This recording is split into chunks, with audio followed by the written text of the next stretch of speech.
ہمارے بمبئی میں پروگرام ہوتے تھے نواب مسجد میں، تو ایک لڑکی بیچاری وہ جو ہے اپنا برقع پہن کر میں کار میں بیٹھ رہا تھا، اور بیٹھ کر اس نے کہا ابو جی ابو جی ابو جی، اگر کوئی مجھے حضرت جی کہے مجھے اتنی خوشی نہیں ہوتی، لیکن مجھے ابو جی کہے مجھے بہت خوشی ہوتی ہے۔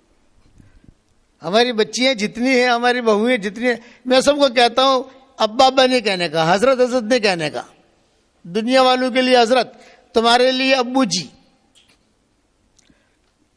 ابو جی ابو جی ابو جی۔ میری ایک ریکویسٹ ہے، مطلب میری عمر 28 سال کی ہو گئی اور کہیں میرا رشتہ ہوتا نہیں ہے، بہت پریشان ہوں۔ میں نے کہا بیٹا میں تجھے ایک وظیفہ بتاؤں، تو کرے گی؟ ہاں ابو جی میں ضرور کروں گی۔ اس وقت میں نے 100 مرتبہ سورہ اخلاص پڑھواتا تھا، اب 313 مرتبہ پڑھواتا ہوں۔ لوگ پوچھتے ہیں کہ اس وقت میں تو 100 مرتبہ تھا، اب بھاؤ بڑھ گیا۔ میں نے کہا تیرے فلیٹ کا بھاؤ بڑھا تو میرے سورہ اخلاص کا بھاؤ نہیں بڑھے گا؟ 25 لاکھ میں تو نے فلیٹ لیا تھا، آج 2.5 کروڑ کا ہو گیا۔ جب تمہاری زمین کا بھاؤ بڑھ سکتا ہے تو ہمارا بھاؤ نہیں بڑھ سکتا؟ آج 313 مرتبہ پڑھواتا ہوں، کل کوئی اور حدیث لے آؤں گا انشاءاللہ، اس سے آگے پڑھاؤں گا۔ تو میں نے کہا بیٹا 100 مرتبہ سورہ اخلاص پڑھتی رہنا، اور یہ میری تسبیح ہے، جاندار شاندار مالدار دیندار، یہ میری تسبیح کا نام ہے، جاندار شاندار مالدار دیندار۔ یہ میری تسبیح بیٹا ہدیہ لے اور اس پر پڑھتی رہنا تو، اور انشاءاللہ اللہ کے ذات سے امید ہے کہ تیرا رشتہ ہو جائے گا، اللہ سے مانگتی رہنا، بس جا۔ وہ چلی گئی۔ 1 سال کے بعد میں گیا تو وہی لڑکی جو ہے یہ میری تسبیح ایسے رکھ کر کھڑی ہوئی برقعے میں، اور ایک بچہ اس کے بغل میں۔ میں پہچان گیا میری تسبیح ہے یہ تسبیح آپ کو بازار میں نہیں ملے گی، یہ میرے ہاتھ لگی ہوئی تسبیح ہے اور میری تسبیح ہے۔ میں خود جو ہے اس کا اہتمام کرتا ہوں، جس کو دیتا ہوں اللہ اس کا کام بنا دیتا ہے۔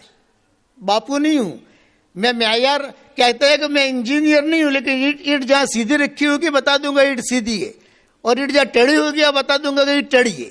تو اس کو میں نے تسبیح دی، اب وہ آئی، میں نے کہا بیٹا کیا ہوا؟ یہ کہا الحمدللہ جاندار شاندار مالدار دیندار۔ وہ تسبیح بیچاری ہلا رہی تھی، جاندار شاندار مالدار دیندار، اور حضرت میں نے کرنا شروع کیا، میرا نکاح بھی ہو گیا الحمدللہ۔ اللہ نے بہت اچھا شوہر دیا، اور اللہ نے بہت زیادہ مال بھی دیا۔ میں نے کہا بیٹا اب یہ مال اللہ نے دیا ہے، من مال اللہ، یہ اللہ کا مال ہے، اسٹاک مت کرنا، اسٹاک کرے گی تو اسٹاپ ہو جائے گا، خرچ کرتی رہنا، اللہ دے رہا ہے دیتی رہنا دیتی رہنا۔ اب میں آگے بڑھا، اس نے کہا ابو جی ایک خوشخبری اور سناؤں؟ میں نے کہا سناؤ بیٹا۔ یہ فرمایا کہ الحمدللہ ہماری گلی میں ہماری بلڈنگ میں کئی لڑکیاں تھیں، انہوں نے کہا ارے حلیمہ، اس لڑکے کا نام حلیمہ تھا، ارے حلیمہ تو کوئی اتنی اسمارٹ نہیں ہے، تیری شادی کیسے ہو گئی؟ اب اسمارٹ میں سمجھتا نہیں تھا، میں نے میرے بچوں سے پوچھا کہ اسمارٹ کا کیا مطلب؟ تو بچوں نے ارے تو کوئی اتنی اسمارٹ نہیں ہے، تیری شادی کیسے ہو گئی؟ ہم تو اسمارٹ ہیں، ہماری شادیاں نہیں ہوتی۔ تو میں کہتے تھے جاندار شاندار مالدار دیندار، پڑھو سورہ اخلاص، سب کی شادیاں ہو گئی الحمدللہ۔ اللہ نے ہر قسم کی خیریں رکھی ہیں، یہ بات یاد رکھنا۔ اس لیے میرا وظیفہ پکڑ کے رکھنا اور دین کے کام کو اپنا کام بنانا، اللہ کے احکامات کو پورا کرنا۔ آخر میں نصیحت کرتا ہوں، زبان کا میٹھا بول جو لوگوں کے دلوں کو جوڑ دے یہ کروڑوں نفلوں پر بھاری ہے۔ زبان کا کڑوا بول جو لوگوں کے دلوں کو توڑ دے یہ کروڑوں گناہوں پر بھاری ہے۔ سارے دنیا میں جو دینداروں میں انتشار ہو رہے ہیں، مدرسے ہو خانقاہ ہو، جو انتشار یہ زبان کے بول کی وجہ سے ہو رہے ہیں۔ زبان کے بول ٹھیک کرو۔ معاذ ابن جبل کو حضور نے اپنی زبان نکال کے سمجھایا تھا، معاذ اس کا خیال رکھنا، یہ تجھے جنت میں بھی لے جائے گی، تجھے جہنم میں بھی لے جائے گی۔ کبرت کلمۃ تخرج من افواہہم، زبان سے بول نکلتے ہیں، کتابوں میں لکھا ہے دین کا کام کرتے کرتے جنت کے قریب پہنچ کر ایک زبان کے بول کی وجہ سے جہنم میں پھینک دیا جائے گا۔ دین کا کام، بے دینی کا کام کرتے کرتے جہنم کے قریب تک پہنچا، ایک اچھا بول بول دیا، اللہ جنت میں لے جائیں گے۔ اور ایک حدیث سن لو، ایک حدیث سن لو، ایک حدیث سن لو، دھیان سے سننا، کوئی سنائے گا نہیں یہ حدیث آپ کو۔ حشر کے میدان میں کچھ مردوں اور کچھ عورتوں کو سارے فرشتے لے کر آئیں گے، جبریل بھی لے کر آئیں گے، مردوں کو اور عورتوں کو، اور اللہ سے کیا کہیں گے؟ اللہ پاک یہ وی آئی پی لوگ ہیں، ہم نے ان سے کوئی گناہ ہوتے ہوئے ہم نے دیکھا نہیں ہے، ہمیشہ خیر، کبھی نماز میں، کبھی تہجد میں، کبھی چلے میں، کبھی 3 چلے میں، کبھی یہاں کبھی یہاں کبھی یہاں، ہم ان کو لے کر آئے ہیں کہ یہ بہت اچھے لوگ ہیں، یہ عورتیں بہت اچھی ہیں، آپ آئیں، یہ مرد بہت اچھے ہیں۔ آج کل ہمارے ساتھیوں میں مردوں کو پیر بننے کا شوق بہت ہوتا ہے اور عورتوں کو آپائی بننے کا شوق بہت ہوتا ہے، تو میں کہتا ہوں بھی آپا تو جس کو اللہ بنائے گا وہ بنے گی، پیر تو اللہ جس کو بنائے گا وہ بنے گا۔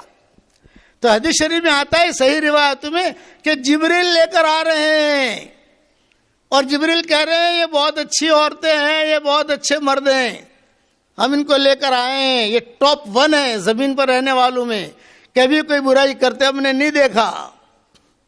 اللہ کہیں گے ٹھیک ہے، لاؤ ان کا نامہ اعمال لاؤ، اللہ تعالیٰ نامہ اعمال یوں اٹھائیں گے، ایک ورق یوں پلٹا، ایک ورق یوں پلٹا، اس کا لاؤ، یہ سب کے لاؤ، اللہ تعالیٰ دیکھیں گے اور اللہ تعالیٰ زمین پہ ڈال دیں گے، پھینک دیں گے، انہوں نے نیک کام تو کیے ہیں لیکن میرے لیے نہیں کیے، جہنم میں ڈال دو۔ یاد رکھنا، جہنم میں سب سے پہلے مشرک نہیں جائے گا، جہنم میں سب سے پہلے یہودی نہیں جائے گا، جہنم میں سب سے پہلے مجوسی نہیں جائے گا، تو جہنم میں سب سے پہلے کون جائے گا؟ سوال پیدا ہوتا ہے نا، وہ دین کے کام کرنے والے مرد، وہ دین کے کام کرنے والی عورتیں جن کی نیتوں میں کھوٹ تھا، اللہ ان کی وجہ سے جہنم کو بھڑکائے گا۔ میرے والد صاحب رحمۃ اللہ علیہ فرماتے تھے ممبروں پر بیٹھنے والے بہت خطرے میں ہیں، عوام کے ساتھ آدمی کام کرے وہ محفوظ ہے، اس لیے نیتوں کو صحیح رکھو، اپنے اللہ کے ساتھ معاملہ کلیئر رکھو، اور یہ میرے 3 وظیفے، اسے جو ہے اپنے زندگی کا معمول بناؤ۔ میری کتاب مومن کا ہتھیار، اسے اپنے زندگی کا معمول بناؤ۔ صبح شام کی دعائیں ہیں، ساری دنیا میں الحمدللہ لوگ پڑھتے ہیں اس کو الحمدللہ، اور ہمارا قرآن کا ترجمہ بھی آ گیا ہے ریاض القرآن کے نام سے، تھوڑا تھوڑا پڑھو، اللہ کیا کہتا ہے پتہ تو چلے۔ اور ایک اعلان کرتا ہوں کہ ہمارا ایک قرآن آیا ہے ابھی رموز و اوقاف والا۔ رموز و اوقاف کا مطلب یہ ہے کہ جتنے قرآن پہلے چھپے ہیں ان میں قرآن کے پیچھے رموز و اوقاف لکھے جاتے ہیں، کہاں ٹھہرنا، کہاں نہیں ٹھہرنا، کہاں ٹھہرنا، کہاں نہیں ٹھہرنا، کہاں ٹھہرنا، کہاں نہیں ٹھہرنا۔ ہم نے قرآن تیار کیا ہے کہ جس میں ہر صفحے کے اوپر ہم نے ڈال دیا یہاں ٹھہرو یا مت ٹھہرو، یہاں ٹھہرو یا مت ٹھہرو، یا ٹھہرو یا مت ٹھہرو۔ یہ تیار ہو گیا، چھپ بھی گیا الحمدللہ، اور اب دنیا میں وائرل بھی ہونا شروع ہو گیا، PDF بھی بن گیا۔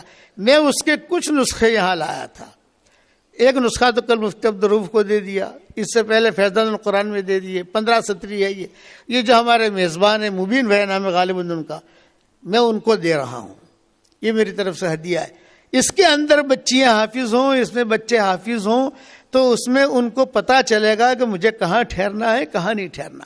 اب میں مدینہ منورہ بدھ کے دن جا رہا ہوں انشاءاللہ، آپ سب دعا کریں کہ میں کوشش کر رہا ہوں کہ حرمین میں ہی میرا قرآن داخل ہو جائے۔